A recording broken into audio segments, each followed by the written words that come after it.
Bonjour, bienvenue sur le salon Aéro 2026. On est là sur le stand de Duc-Hélice et on est reçu par Romain Duquesne, son directeur général, qui va nous présenter un peu l'entreprise. Salut Romain. Bonjour, bienvenue sur notre nouveau stand. Stand nouveau, mais l'entreprise, elle n'est pas nouvelle. Voilà, exactement. 29 ans qu'on fait des hélices composites. Et c'est ton père qui avait créé l'entreprise. C'est mon père qui a créé la société. On fait 1500 hélices par an, partout dans le monde, et de 40 jusqu'à 320 chevaux. Et on peut même faire de la R&D jusqu'à des puissances bien supérieures. Et donc c'est, oui, hélice carbone, c'est un peu la signature Duc-Hélice, qui s'est fait connaître initialement dans le monde de l'ULM, équipé énormément d'ULM, forcément carbone léger, et qui s'est diversifié, qui s'est développé depuis. Maintenant, on fait toujours des hélices d'ULM, mais aussi des avions 4 places et plus. L'hélicoptère qui est en train de bien se développer, Ok. donc, et aussi bien hélico que drone, on en fait aussi beaucoup. Ok. Le cadre est planté, l'entreprise est présentée. Donc maintenant, on va s'attacher à voir un petit peu les produits phares et les nouveautés chez Duc-Hélice. Et pour ça, on va rejoindre Michael Derderian, qui est directeur technique chez vous, je crois. Exactement. Merci Romain. Voilà, bonjour Michael. Yes, bonjour. Alors tu vas nous présenter les produits phares et un peu les nouveautés que présente Duc-Hélice cette année. Et là, tu as tenu à ce qu'on commence par la Tiger 3, c'est ça? Exactement. Alors, on a effectivement, là, c'est la Tiger 1 qui existe aussi en troisième génération, la Tiger 3. Ok. Et là, on a l'exclusivité de présenter le nouveau jaune acide qu'on a développé spécialement pour des avionneurs, pour matcher avec les décos de leur machine.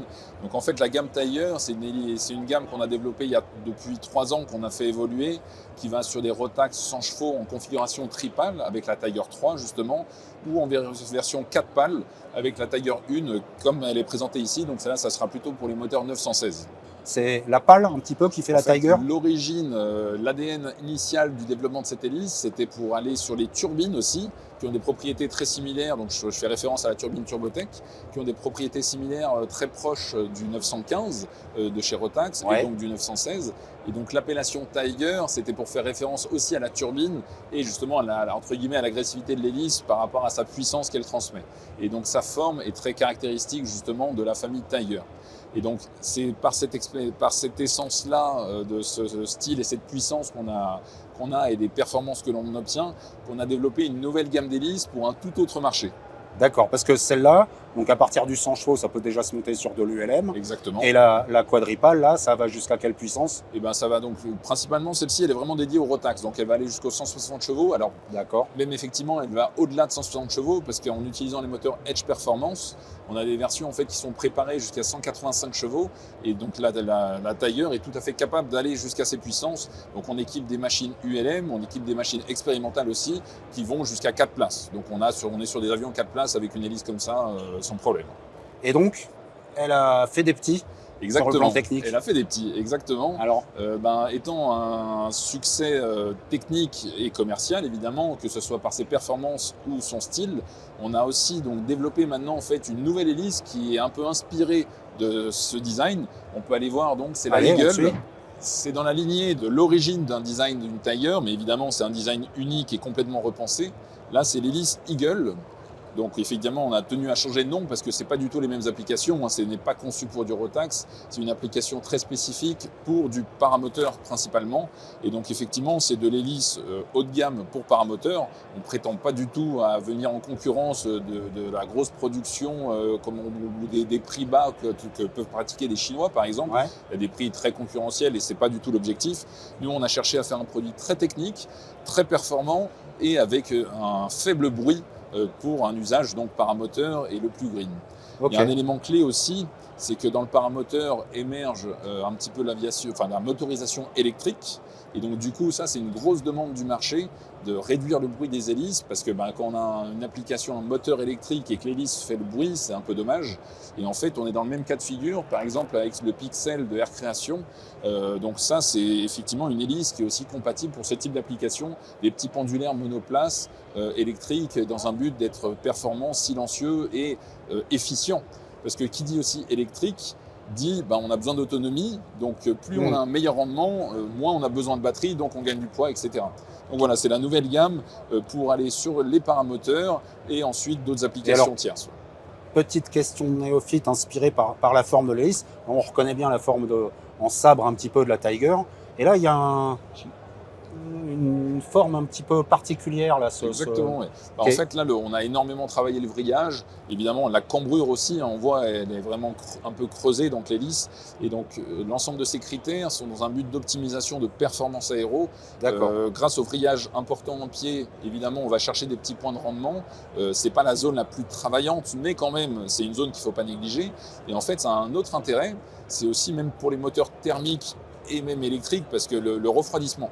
Avoir un vrillage significatif en pied permet donc aussi d'extraire mieux l'air dans une configuration propulsive, hein, là, parce qu'elle est présentée en configuration propulsive. Ouais. Donc vraiment, ça va aider au refroidissement du moteur et avoir donc une meilleure installation de l'hélice sur le paramoteur.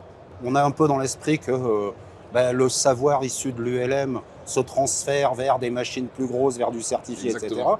Et là, c'est un petit peu le chemin retour. Alors C'est-à-dire voilà. que c'est une hélice qui était conçue au départ pour de la turbine, pour du 130 chevaux et plus, et dont on a un retour au niveau du paramoteur. Exactement. Donc aujourd'hui, en fait, on a fait évoluer notre savoir-faire et donc et nos process aussi. Parce que le point clé que je n'ai peut-être pas évoqué ici, c'est qu'en fait, on a même repensé le process pour s'adapter à ce type de dimension d'hélice et même à ces quantités.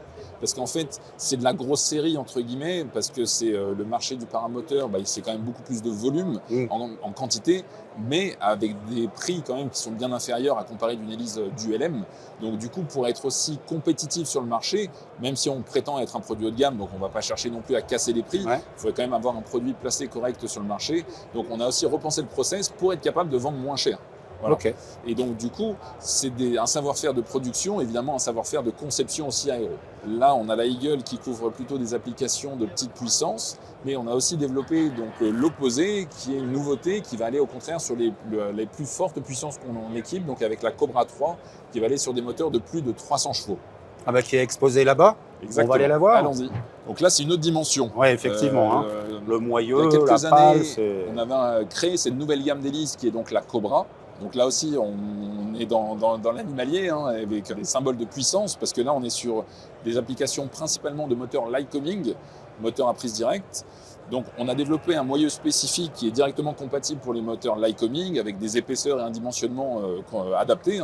Parce que les moteurs Lycoming, évidemment, on connaît bien la problématique, entre guillemets, technique, c'est qu'il n'y a pas de réducteur, donc l'hélice, en fait, reçoit tous les coups de piston du moteur. Donc l'hélice est énormément choquée par tous les petits coups de piston. Voilà. Donc, dans un tour d'hélice, elle prend 4 coups de piston dans la tête. Pour expliquer à nos auditeurs vraiment cette histoire de réducteur, il y a des moteurs comme les Rotax du LM qui tournent très très vite et qui ont besoin d'un réducteur, tout simplement, on réduit le nombre de tours minutes et qui fait aussi office un petit peu d'amortisseur. Ça va lisser effectivement le transfert. Ouais. Voilà. Alors que sur un moteur à prise directe, on est directement sur le vilebrequin et l'hélice se prend les à-coups du moteur. Et donc du coup, c'est une très bonne chose d'utiliser le composite pour ce phénomène-là, parce que pour absorber les pointes de couple du moteur, parce que contrairement à de l'aluminium ou d'autres matériaux qui vont être très très sensibles à la fatigue, le composite est justement un matériau très peu sensible à la fatigue, donc il sait très bien vivre, à condition de bien le dimensionner, il sait bien vivre avec ses pointes de couple, et donc ça c'est très très bien pour les prises directes. Et donc on avait introduit il y a quelques années la gamme Cobra d'origine, la Cobra 1, et cette année, en fait, on introduit la Cobra 3, donc 3e génération, qui est une évolution de la Cobra 1. La Cobra 2 était une application plus spécifique, donc c'est vraiment du gros stall très très spécifique pour les États-Unis. Là, la Cobra 3, c'est vraiment l'évolution de la Cobra 1, qui en gros reprenait les points forts de la gamme Cobra. On a en gros les capacités de vitesse d'une hélice bipale Cobra, mais les capacités de pousser et de monter de la version tripale. Tout ça donc avec ces nouvelles configurations tripales. Donc en fait, on a vraiment amélioré donc, les performances et le rendement de cette hélice, travaillé sur les épaisseurs de bout de pale, la cambrure, la corde, énormément le vrillage. Visuellement, on peut penser qu'il y a peu de changements, mais en fait, il y a 100% de la forme est nouvelle. Le profil aéro est différent, etc. On a l'élan de la pale qui est similaire, puisque c'est ce qui décrit la gamme Cobra, mais tout le reste est complètement nouveau. On est sur du pas fixe ou pas variable sur cette hélice? Donc, actuellement, cette hélice est présentée en pas fixe réglable au sol, qui permet d'être très polyvalente sur toutes les applications, sachant qu'elle a un très bon effet constant speed. Donc, tout en ayant une pas fixe, on a une très bonne performance entre le décollage et la croisière. Donc, c'est un très très bon compromis pour un avion classique, on va dire, polyvalent. Donc vraiment, ça fait vraiment bien le boulot. Mais on peut aller sur de la version pas variable pour aller chercher vraiment les performances extrêmes, que ce soit au décollage ou en croisière, et particulièrement sur les machines rapides comme des Vans ou des machines de ce type-là, des Lancers, qui sont toujours motorisées en Lycoming ou en Continental, en prise directe. Là, vraiment, on va chercher les perfos extrêmes. Donc ça, c'est vraiment un point clé.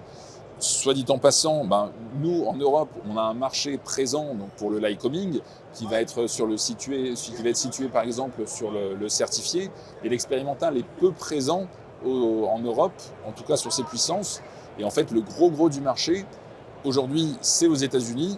Évidemment, le marché européen est toujours présent et son avenir sera aussi sur le marché certifié. Mais actuellement, en gros, c'est principalement sur l'aviation expérimentale et qui justement permet aujourd'hui de répondre à une forte demande sur le marché américain. Ok, oui, le marché américain qui est aujourd'hui un grand axe de développement de l'entreprise aussi. Exactement. Voilà. Oui. En 2019, on a ouvert notre filiale en Floride et donc Dukelis rayonne dans le monde entier, travaille énormément en France, en Europe, dans le reste du monde et énormément aux États-Unis. Voilà. Et pour en savoir plus, on va voir une personne particulièrement autorisée. Voilà, alors donc on retrouve Gaëtan Fausing, responsable de la filiale US chez Dukelis donc, et devant une machine équipée en Duc forcément, et une machine qui est vendue aux États-Unis, un VL3. Exactement. Le VL3 fabriqué par GMB est une machine très populaire aux États-Unis qui existe et qui est vendue en tant que machine expérimentale, mais qui est plutôt bien vendue aux États-Unis. Mais je crois qu'il y a une nouvelle norme de certification aux États-Unis qui s'appelle Mosaic et qui est destinée à remplacer le LSA. Exactement. Mosaic a été déjà accepté par tous les fabricants d'avions et a même déjà été implémenté au niveau des brevets depuis le mois de janvier. Et la seconde partie prendra place, qui a été décidée par le comité de l'ASTM, et prendra place à partir du 24 juillet.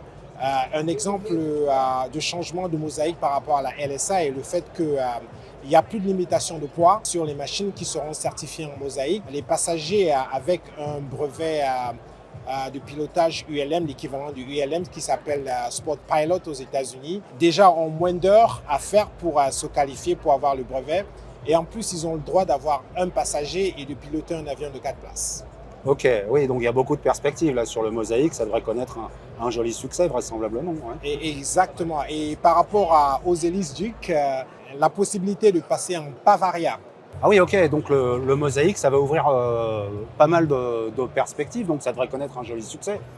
Exactement. Et en tant qu'hélicier et en tant que représentant de Dukelis, on est vraiment content du fait qu'avec un brevet de Sport Pilot, qui est l'équivalent de l'ULM, on aura le droit finalement aux États-Unis d'avoir une pas variable sur les machines certifiées Mosaic.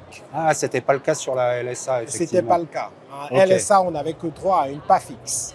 Ok. Voilà. Et ici, c'est une pas variable, celle-là? C'est une Tiger sur un 916, pas variable, contrôlée par un levier bleu et hydraulique. Cette hélice a particulièrement du succès non seulement aux États-Unis, mais aussi en Amérique latine.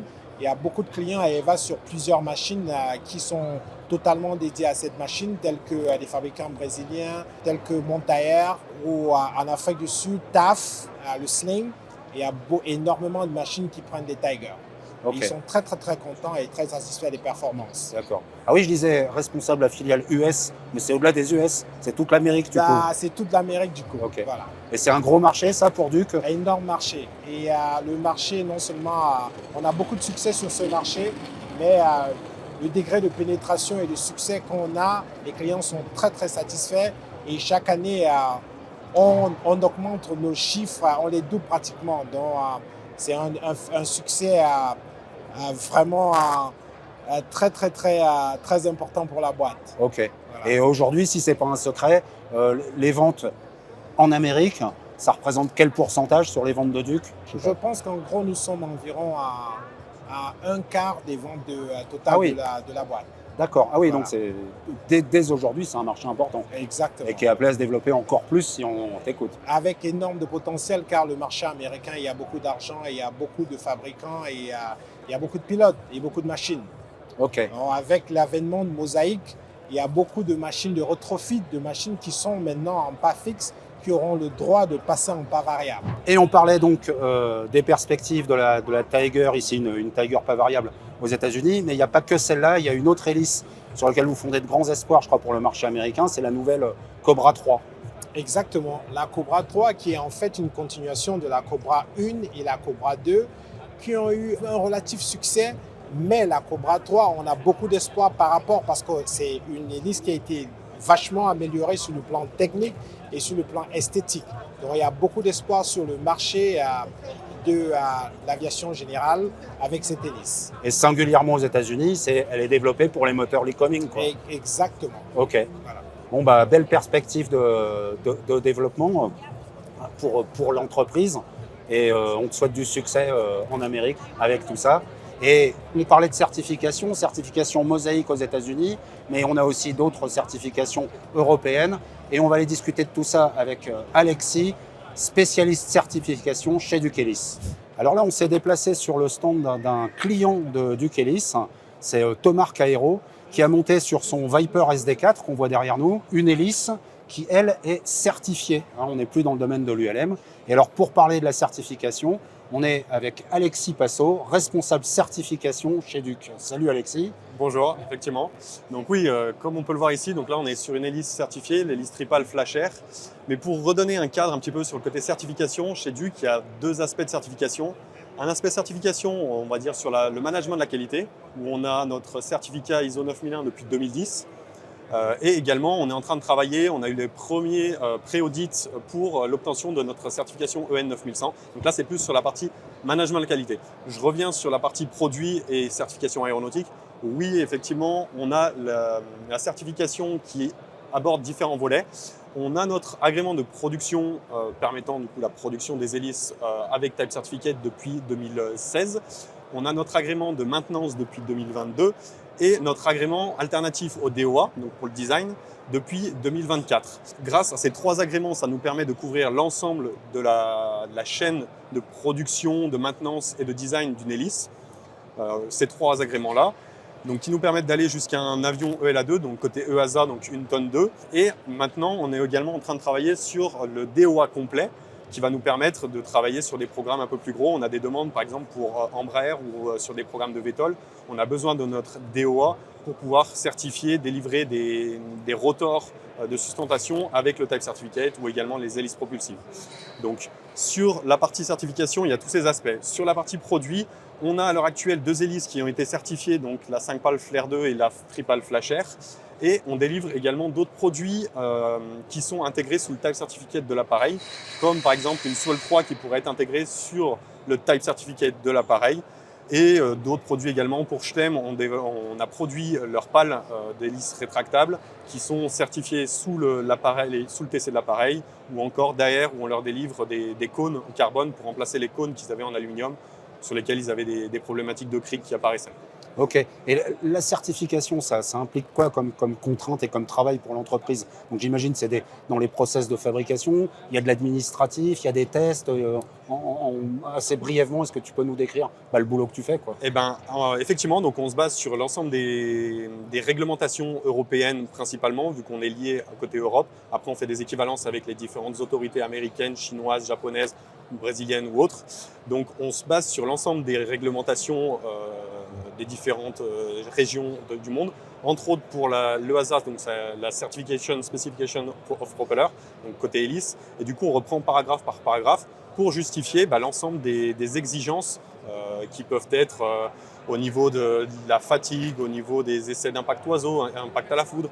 Donc on reprend l'ensemble de ces exigences et en face, on met un programme de certification, programme d'essai, et on fait dérouler l'ensemble du programme pour arriver à justifier l'ensemble des paragraphes de la réglementation. D'accord, donc la certification, elle s'envisage dès le développement même du produit, quoi. Elle s'envisage dès le développement, mais pas impérativement. On peut développer des produits, comme là à l'heure actuelle, on a développé toute une gamme d'hélices à pas variables depuis maintenant plus de 10 ans, et on est en train de regarder pour basculer, pour certifier cette gamme d'hélices à pas variables pour équiper différents appareils. Donc le développement a été fait par le passé. Mais là, on est en train de compléter les essais de qualification qui ont été faits par le passé pour arriver à justifier l'ensemble des paragraphes qui n'ont pas été justifiés précédemment. Et ça peut amener à faire des petites modifications techniques sur l'hélice ou sa fabrication Non, parce que du coup, on se base sur le retour d'expérience qu'on a eu sur la partie ultralight. Par exemple, pour les hélices à pas variable, on a un très très gros retour d'expérience sur le nombre d'heures, le nombre d'hélices qu'on a déjà en vol. Et du coup, on fige cette configuration pour la partie certifiée, pour certifier le produit final. Et du coup, on ne retouche pas le produit pour permettre de justifier au travers de l'expérience en service qu'on a pu accumuler depuis 10 ans. Ok, ça c'est l'aspect technique. Administrativement, c'est beaucoup de boulot, une certification? Administrativement, ça prend beaucoup de temps parce qu'il y a énormément de justifications à faire. Donc, il y a des itérations de justification, montage de dossier. Et après, effectivement, sur les rapports d'essai, on itère pour répondre aux interlocuteurs côté autorité. Oui. Et les essais, c'est vous qui le faites chez Duc-Hélice? Alors, on fait des essais en interne. On a des bancs d'essai, on a des bancs motorisés, on a un Lycoming, on a des bancs pour des essais de traction, des essais de flexion combinés avec la traction. Et on a également différents partenaires autour de chez nous, autour de Lyon, en France principalement, pour compléter ces essais. Impact Oiseau, on n'a pas les essais d'Impact Oiseau en interne. Donc, on travaille avec 2 laboratoires en France. Impact à la Foudre, on travaille avec des laboratoires en France, en Allemagne également. On essaye d'utiliser l'expérience, le savoir-faire, les connaissances des laboratoires les plus pointus. On ne peut pas tout maîtriser en interne. Notre savoir-faire, c'est le composite. C'est pas la gestion, la réalisation d'essais d'Impact Oiseau, par exemple. Je comprends, mais c'est Duc-Hélice qui reste maître d'œuvre des essais. Voilà. C'est pas l'administration qui prend une hélice et qui essaie de la placer. Du tout, on manage l'ensemble des essais, donc on fait le plan d'essai et derrière, on participe sur place, on se déplace pour surveiller, manager l'essai selon nos exigences. Et au niveau de la méthode de production, de la chaîne de production, ça change quelque chose d'être certifié? Oui, on doit différencier, ségréguer la partie production, la partie maintenance. Donc nous, c'est l'ensemble de la société qui est gérée de la sorte, que ça soit côté ultralight ou certifié. L'ultralight bénéficie de toute la partie imposée par la certification. On ne fait pas de différence. Une hélice flashère, par exemple, elle est produite de la même façon qu'une hélice flashère non certifiée. Donc on fait bénéficier à la partie ultralight les aspects de la certification. D'accord. On a l'habitude à ce que le certifié soit un peu plus coûteux que le non certifié. Oui. Finalement, c'est l'ultra léger en bénéficie sans vraiment le payer.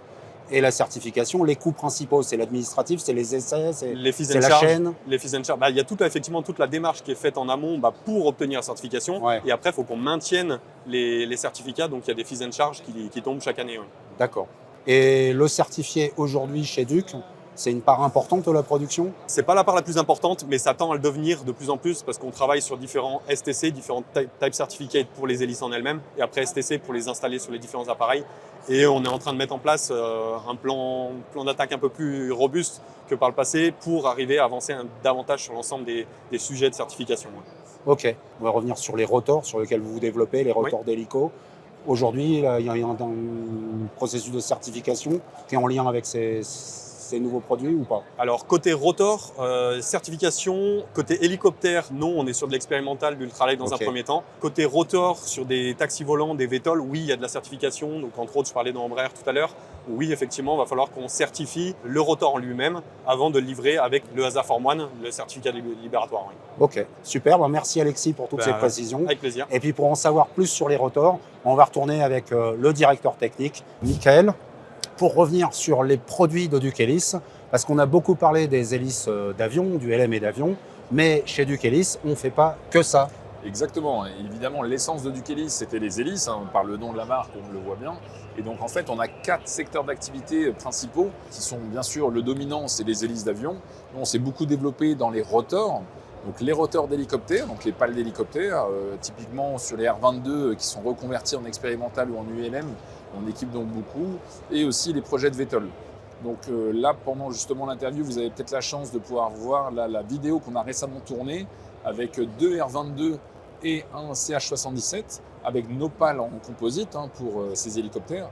Donc aujourd'hui, on a développé des pales en composite d'hélicoptères pour équiper des hélicoptères donc biplaces principalement, en rotation à gauche ou à droite, horaire ou anti-horaire. Donc on a vraiment les 2 solutions disponibles pour tous ces hélicoptères biplaces, comme des Denali par exemple, ou les Rotorway, les Exec, les R22, les CH7, CH77 là, de Helisport.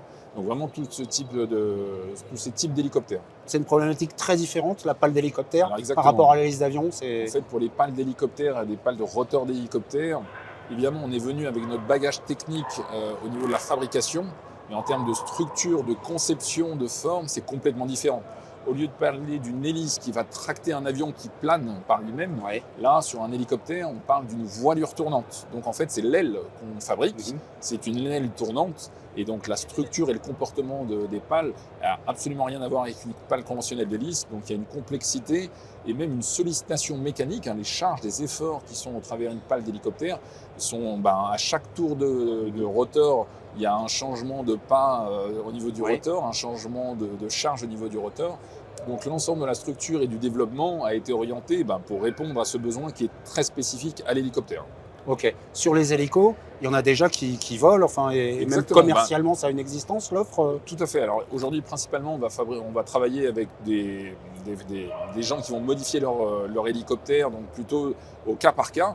Effectivement, on est en contact avec plusieurs fabricants pour être en première monte. Et donc c'est aussi pour ça qu'on a souhaité faire ce film sur des pales d'hélicoptères pour illustrer nos pales en vol depuis donc de nombreuses heures et de nombreuses années, et où on a un très très bon retour en service.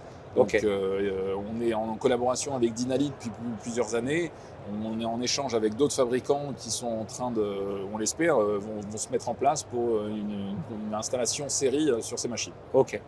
Et alors sur les eVTOL, Et donc là, on parle toujours de rotor, parce que c'est des applications de décollage vertical, Ouais. donc c'est du lift, entre guillemets, de la sustentation.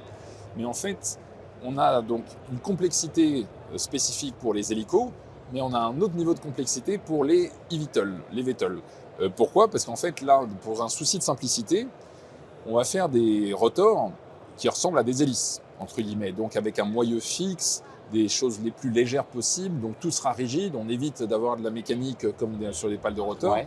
Donc du coup, ce qui n'est pas transmis en termes d'effort grâce au mécanisme de l'hélico, finalement est subi par la structure de l'hélice. Et donc du coup, les charges au niveau des VTOL, évidemment quand on fait un décollage vertical, donc là c'est comme si c'était une hélice qui travaillait droit dans son axe, et dès qu'on commence à faire des vols en transition, c'est là que le problème apparaît au niveau des sollicitations et du comportement de l'hélice, qui est donc travaille comme un rotor. Et donc du coup, ça crée une complexité de développement au niveau donc, de la capacité pour absorber les charges, au niveau de cette capacité d'éviter des phénomènes de résonance, la fatigue dans le temps, ce genre de choses. Et donc du coup, c'est un sujet sur lequel on travaille depuis de nombreuses années. On collabore avec de nombreux fabricants de VTOL, donc qui développent ces VTOL. Et ce qui est intéressant, c'est qu'on travaille main dans la main pour vraiment arriver à une solution mature et fiable qui, normalement, dans les années à venir, vont permettre d'avoir des produits aboutis, commercialisés et pour l'usage au quotidien des gens comme toi et moi. Donc une hélice de eVTOL, ça ressemble à une hélice d'avion, mais c'est pas une hélice d'avion. Voilà, en fait, c'est vraiment grossier quand je dis ça, mais effectivement, ça ressemble à une hélice d'avion dans le sens où c'est fixe, Ouais. il n'y a pas de pas variable. Alors après, il y a certains projets, par exemple comme Vertical Aerospace, ils ont des hélices à pas variable à l'avant, donc ils les utilisent en rotor, puis ensuite en hélice de voyage, donc c'est un mix entre un rotor et une hélice. Toutefois, à l'arrière de leur véhicule, ils ont des rotors fixes qui sont utilisés que pour le décollage. Et quand ils partent en transition, ces pales de rotor travaillent avec un vent de côté et donc des efforts latéraux, enfin un vent latéral qui crée des efforts très spécifiques. On travaille donc beaucoup aussi sur le programme EVE de Embraer, qui est donc un véhicule qui est similaire donc un peu à cette illustration. C'est donc un avion avec une aile, avec des hélices implantées sur l'aile pour le décollage vertical, puis une hélice à l'arrière pour la propulsion lors de la croisière. Ouais. Et en fait, toute cette phase de transition est réalisée par les rotors du haut. Et donc, du coup, la complexité en termes donc, de performance, de bruit, parce que c'est vrai qu'il y a un sujet dont on n'a pas parlé pour les VTOL. L'objectif du VTOL, ce n'est pas de remplacer l'hélicoptère. L'objectif du VTOL, c'est de venir compléter ou développer l'application de l'hélicoptère dans des zones où on ne pouvait pas avoir trop d'hélicoptères, ou dans des zones où l'hélicoptère faisait trop de bruit, ou dans des cas où l'hélicoptère était trop coûteux. Parce que dans l'idée, un VTOL, étant donné que c'est électrique, pour la majorité des projets, donc l'objectif c'est d'avoir déjà une image plus verte que l'hélicoptère, plus un coût d'exploitation plus faible, parce qu'on n'a que des moteurs électriques et des rotors dessus, donc en termes de mécanique c'est quand même plus simple. Et donc du coup, et en termes de nuisance, l'objectif évidemment d'un VTOL, c'est d'être beaucoup plus silencieux que même un avion, Ok. d'un hélicoptère ou d'un avion. Donc vraiment, c'est pour un usage urbain, avoir des coûts faibles, compétitifs d'un hélicoptère. Et l'hélicoptère existera toujours, il a un bel avenir devant lui. Le VTOL, c'est une autre application complémentaire à ce qu'on ne sait pas faire aujourd'hui avec l'hélico ou qui n'est pas pratique en hélico. Et pour finir, juste un mot peut-être sur la R&D, Exactement. puisque c'est Donc là, ce sujet, effectivement, c'est un peu la boîte noire de Dukelis dans le sens où c'est tout ce qui s'y passe, mais qu'on peut peu communiquer, dans le sens où c'est tous des projets confidentiels, mais on aperçoit un petit peu au travers les publications quand il y a effectivement de la communication sur ces sujets. Par exemple, on collabore beaucoup avec Safran pour leur faire des développements, des pièces composites très spécifiques pour des développements au cours de leurs recherches. On n'est pas sur le produit final, on est vraiment sur les phases amont de développement. On est toujours quand même sur du composite, des pièces dans tournantes. l'hélice ou du rotor ou des trucs qui tournent. Quoi. Exactement. Et après, on a d'autres applications aussi. On a pu voir plus récemment, par exemple, on a collaboré aussi avec Safran, Airbus et Daher Socata sur le programme Ecopulse qui était présenté au Bourget, par exemple. On faisait les hélices sur le bord d'attaque de l'aile. Donc, c'était un TBM modifié avec 6 hélices sur les ailes. Et ça, effectivement, c'était un exemple, un banc volant pour tester la configuration de propulsion distribuée sur un avion. Clairement, c'est dans l'idée de Airbus de dire, est-ce que demain, sur un avion régional, par exemple, je pourrais envisager de passer en électrique hybride avec un système de propulsion distribuée pour que ce soit moins bruyant, plus efficient. Et donc, cette plateforme sur le TBM, c'était une très belle plateforme pour ces essais. Et donc, il y a eu beaucoup d'apprentissage par tous les acteurs, en particulier par Airbus ou Safran qui faisait les moteurs électriques. Et nous, donc, on a fait la partie hélice et système de refroidissement pour la partie derrière l'hélice sur le moteur. Ok, donc la reconnaissance du marché pour Dukelis, on la voyait dans l'ULM et puis aujourd'hui dans les développements, dans le certifié et tout. Et il y a une vraie reconnaissance dans le milieu de l'industrie aussi, puisque on vous confie ce genre de projet. Quoi. Exactement, parce qu'on a commencé dans l'ULM, aujourd'hui on n'a jamais délaissé l'ULM, mais on est présent dans plein d'autres marchés et on collabore très régulièrement avec des sociétés comme Embraer, Safran ou Airbus. Donc a priori, effectivement, ça reste des jolis noms dans l'industrie. Super. Merci. Avec plaisir. À bientôt. À très bientôt.